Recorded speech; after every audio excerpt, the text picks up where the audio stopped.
ಶ್ರೀ ಪರಮಾತ್ಮನೇ ನಮಃ.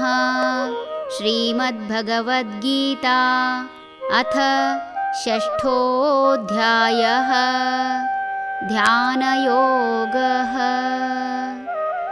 ತತ್ರ ತಂ ಬುದ್ಧಿಸಂಯೋಗಂ ಲಭತೆ ಪೌರ್ವದೇಹಿಕಂ ಯತತೆ ಚ ತತೋ ಭೂಯಃ ಸಂಸಿದ್ಧೌ ಕುರುನಂದನ. ಹೇ ಕುರುನಂದನ, ಅಲ್ಲಿ ಹಿಂದಿನ ಜನ್ಮದ ದೇಹವು ಬುದ್ಧಿ ಸಂಯೋಗವನ್ನು ಪಡೆದು ಅವನು ನಂತರ ಯೋಗ ಸಿದ್ಧಿಗಾಗಿ ಯತ್ನಿಸುವನು.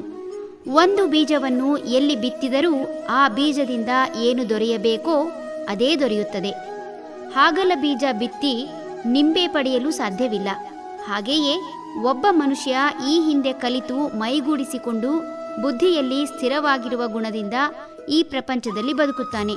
ಈ ಪ್ರಪಂಚಕ್ಕೆ ಬರುವಾಗಲೂ ಸಹ ಎಲ್ಲ ಜೀವಿಗಳು ಜ್ಞಾನ ಪಡೆದೇ ಬರುತ್ತವೆ. ಈ ಭೂಮಿಯಲ್ಲಿ ಸಹಜವಾಗಿ ಬದುಕಲು ವಿಶೇಷ ಜ್ಞಾನವೇನೂ ಬೇಕಾಗಿಲ್ಲ. ತನ್ನೆರಡು ಕೈ ಹಾಗೂ ತೋಳಿನಲ್ಲಿರುವ ಬಲ, ತಲೆಯಲ್ಲಿರುವ ಬುದ್ಧಿ ಸಾಕು. ಅಸಹಜ ಬದುಕು ಸಾಗಿಸುವುದಕ್ಕೆ ಮಾತ್ರ ವಿಶೇಷವಾದ ಬುದ್ಧಿ ಬೇಕು. ಮಾನವ ಧರ್ಮವಾದ ಪರೋಪಕಾರ, ಪರಸ್ಪರ ಸಹಾಯ, ಸಹಬಾಳ್ವೆ, ಸಕಲ ಪ್ರಾಣಿಗಳಿಗೂ ಸಹಾಯ ಹಾಗೂ ಅವುಗಳ ಪ್ರೀತಿ, ಪ್ರಕೃತಿ ಪೂರಕವಾಗಿ ಬದುಕುತ್ತಾ ಉತ್ತಮ ಪರಿಸರಕ್ಕಾಗಿ ಮರ ಗಿಡ ನೆಟ್ಟು ಪೋಷಿಸುವುದು, ಇವ್ಯಾವುದಕ್ಕೂ ವಿಶೇಷ ಬುದ್ಧಿ ಬೇಡ. ಆದರೆ ಮದ, ಮೋಹ, ಮತ್ಸರ, ಲೋಭ, ಬಚ್ಚಿಡುವುದು, ಕೃತಕ ಅಭಾವ ಸೃಷ್ಟಿಸಿ ಹೆಚ್ಚು ಹಣ ಪಡೆಯುವುದು ಮುಂತಾದ ಅಮಾನವೀಯ ಕಾರ್ಯಕ್ಕೆ ಮಾತ್ರ ಅತಿಯಾದ ಬುದ್ಧಿ ಬೇಕು. ಹುಟ್ಟಿದ ತಕ್ಷಣ ಎದೆಯ ಹಾಲು ಕುಡಿಯುವುದನ್ನು ಯಾವ ಜೀವಿಗೂ ಕಲಿಸಲು ಸಾಧ್ಯವಿಲ್ಲ.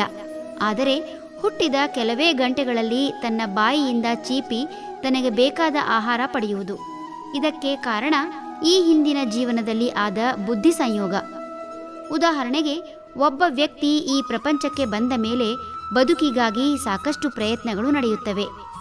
ತಾನಿರುವ ಪ್ರಪಂಚದಲ್ಲಿ ಬದುಕಲು ಬೇಕಾಗುವ ಬಹಳಷ್ಟು ವಿದ್ಯೆಯನ್ನು ಕಲಿತ ಆ ವಿದ್ಯೆಗಳಲ್ಲಿ ತನಗೆ ಇಷ್ಟವಾದ ಅಥವಾ ತನಗೆ ಹೆಚ್ಚು ಹಣ ಹಾಗೂ ಹೆಸರು ತಂದುಕೊಡುವ ವಿದ್ಯೆಯನ್ನು ಮುಂದುವರಿಸುತ್ತಾನೆ. ವ್ಯಕ್ತಿ ಈ ಲೋಕಕ್ಕೆ ಬಂದ ಮೇಲೆ ಈ ಲೋಕದಲ್ಲಿ ಇರುವ ವಿದ್ಯೆಯನ್ನು ಅರಿತು ಕಲಿಯಲು ಸಹ ಹಿಂದಿನ ಜನ್ಮದ ಸಂಸ್ಕಾರ ಬಹಳ ಮುಖ್ಯ. ಕೇವಲ ಮನುಷ್ಯ ರೂಪಿಯಾದರೆ ಸಾಲದು. ಈ ಲೋಕದಲ್ಲಿ ವ್ಯವಹರಿಸಲು ಇಂದ್ರಿಯಗಳು ಸರಿಯಾಗಿ ಕೆಲಸ ಮಾಡಬೇಕು. ಎಲ್ಲವನ್ನೂ ಗ್ರಹಿಸಿ ಅರ್ಥ ಮಾಡಿಕೊಂಡು ಸಮಯಕ್ಕೆ ಸರಿಯಾದ ನಿರ್ಧಾರ ತೆಗೆದುಕೊಳ್ಳಲು ಈ ಹಿಂದಿನ ಸಂಸ್ಕಾರ ಅಥವಾ ಸಂಸ್ಕೃತಿ ಬಹಳ ಮುಖ್ಯ. ವ್ಯಕ್ತಿ ಈ ಹಿಂದೆ ಕಲಿತ ವಿದ್ಯೆ ಕೊಟ್ಟ ಬುದ್ಧಿಗಿಂತ ಆತ ಪಡೆಯುವ ಅಥವಾ ಮಾಡುವ ಕೆಲಸದಲ್ಲಿ ತನ್ನ ಕೌಶಲ್ಯತೆ ತೋರಿಸಲು ಸಾಧ್ಯ.